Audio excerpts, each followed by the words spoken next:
আমার স্বামী যখন পাশের গ্রামের মহিলার সাথে অনৈতিক কার্যকলাপ করতে গিয়ে ধরা পড়লো, সেদিন সব ঘটনা জানতে পারলাম, যা শুনে আমার মাথা রীতিমতো চক্কর দিচ্ছিল।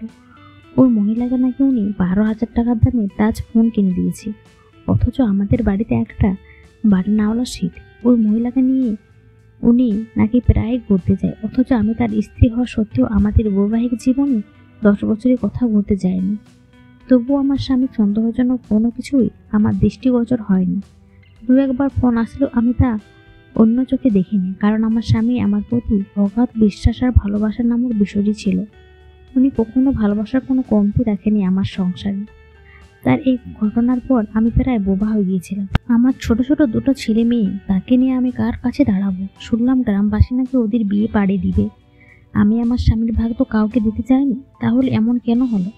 সতীনের ঘর করাটি কোনোদিনও আমি পারবো না। বিয়ে পাড়িয়ে দিয়ে ওদের সম্পর্কটাকে জায়েজ করে দিয়েছি গ্রামবাসী। বাড়িতে বউ নিয়ে এসে মহিলা আমার পায়ে পড়ে গেল, কাঁদতে কাঁদতে বলল, বুবু আমাকে ক্ষমা করে দে, আমি ভুল করছি, আমি অন্যায় করছি, আপনার পায়ে আমাকে একটু ঠাঁই দিন। মহিলার কথা শুনে রীতিমতো আমি চমকে গেলাম। আমার স্বামীও মাথা নিচু করে দাঁড়িয়ে আছি। দাওয়ার বাইরে অনেক লোকের সমাগম। আমি কেঁদে ফেললাম। সবার সামনে কোনো ঝামেলা না করে আমার সাজিয়ে গুছিয়ে রাখা ঘরটাকে ওদের জায়গা করে দিলাম। সন্তানদের নিয়ে আমি থাকতে শুরু করলাম আরেকটা ঘরে। প্রায় আমি ওদের হাসি মশকরা এর আওয়াজ শুনি। আস্তে আস্তে আমার প্রতি আমার স্বামীর ভালোবাসা কমতে লাগলো। একদিন নির্জনে তাকে ডেকে বললাম, আমি আপনাদের সুখী ঘরের কাটা হতে চাই না, আমি চলে যাব। আমার কথায় খানিকটা অবাক হয় রাসেল, মানে আমার স্বামী। তোমার তো এখানে কোনো অসুবিধা হচ্ছে না মায়া? তারপরও কেন? আমি মাথা নিচু করে বললাম, আমাকে আটকাবেন না দয়া করে, আমি আমার ভালোবাসাটুকু নিয়ে চলে যাব। তুমি কি আমার উপর রাগ করেছো মায়া? আমি কেমনই যেন ফেঁসে গেছি, বুঝতেই পারিনি। আপনি আরও অনেক কিছুই জানতে পারবেন না, আপনি ভালো থাকবেন এটাই আমি চাই। বিভিন্ন কথা দিয়ে আমাকে আটকানোর চেষ্টা করলেও আমি আমার কথার প্রতি অনড় ছিলাম। সেদিন তাকে শেষ কথা বলেছিলাম যে আমি আপনাকে তালাক দেব না, শুধু আপনার থেকে দূরে চলে যাব। আর দয়া করে আমার দুই পৃথিবীকে আমার কাছে চাইবেন না। কখনো মনে পড়লে আসবেন, নিষেধ থাকলো না। দুটো সন্তানে অন্তত একজনকে চেয়েছিলেন তিনি, কিন্তু আমার সন্তানকে তাদের সৎ মায়ের কাছে মানুষ করার মতো অবস্থায় রাখতে চায়নি। হয়তো তারা এখানে ভালো থাকবে, কিন্তু মায়ের আদরটা পাবে না। বাবা হয়তো দুদিন ভালোভাবে কাছে টানলেও পরে মোহাব্বত কমে যাবে। আমার সতীন আমার কাণ্ড দেখে মনে অনেক খুশি হয়েছিল, রাজার সাথে রাজাত্বও পেল বলে। কিন্তু মিথ্যাখানার ভান করলো সে।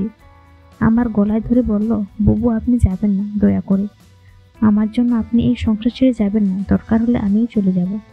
কিন্তু তার কথার মধ্যে কোনো জোর ছিল না, ছিল না সত্যিকারের কতরতা। আমি মেকি এসে তাকে ভাঙা গলায় বললাম, তুমি ভালো থেকো।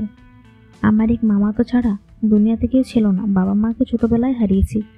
মামা মামি সংসারে বড় হলেও জানতাম না আমার আর কেউ আছে কি না। আমার দাদা দাদি বা চাচা চাচি স্নেহা আর সুমনকে নিয়ে বাড়ি থেকে বের হয়ে সময় চোখ দিয়ে পানি চলে আসছিল। আমার সাজানো সংসার নিমেষে শেষ হয়ে গেল। তেল তেল করে গড়ে তোলা প্রত্যেকটা কন্যা যেন আমার দিকে অপলক নেত্রে তাকিয়ে কেঁদে কেঁদে বলছি, তুমি যেও না মায়া, আমাদের মায়ার দড়ি বেঁধে কোথায় যাবে? তাদের প্রতি হয়তো আমার নিশ্চয় পড়ত, তোমরা আমারই স্পর্শ, তোমাদের প্রতি আমার ভালোবাসাটুকু কোনোদিনও কমবে না। ভালো থাকিস তোরা। কিছু তো যাওয়ার পর 5 বছরের সুমন বলে উঠল, মা আমরা কোথায় যাচ্ছি?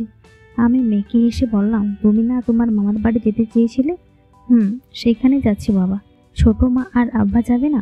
আমি শুকনো গলায় বললাম, না বাবা, সন্ধ্যার পর বাড়ি থেকে বের হয়েছিলাম। স্নেহার বাবা বিদায়বেলা চোখে পানি সমেত বলেছিলেন, কোথায় যাচ্ছ জানাবে না? ছেলে মেয়ে দুইটার খরচ আমি পাঠাবো। আমি তাকে বলেছিলাম তার আর দরকার হবে না। রাত 11টা নাগাদ ভাইয়ের বাড়িতে আসলাম। মামা তো ভাই আমাকে দেখে অবাক হয়ে বলল, কি রে মায়া, হঠাৎ তুই?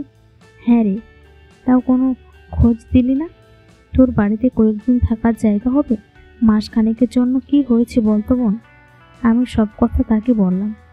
দাবার উপর পা ছড়িয়ে বসেছিলাম, চোখ দিয়ে আমার পানি অনবরত ছুটছে। ভাইয়ের বউ আমাকে আপাতত 1 গ্লাস পানি এনে দিল। আমি ডক করে খেয়ে ভেতরে জমে থাকা গরমটাকে ছুটি দিয়ে বললাম, মামা তো ভাই জাহির তো রেগে আগুন। রাগে ভাব এনে বলল, তুই যা বলিস আপা, আমি কিন্তু মামলা করব ওর নামে।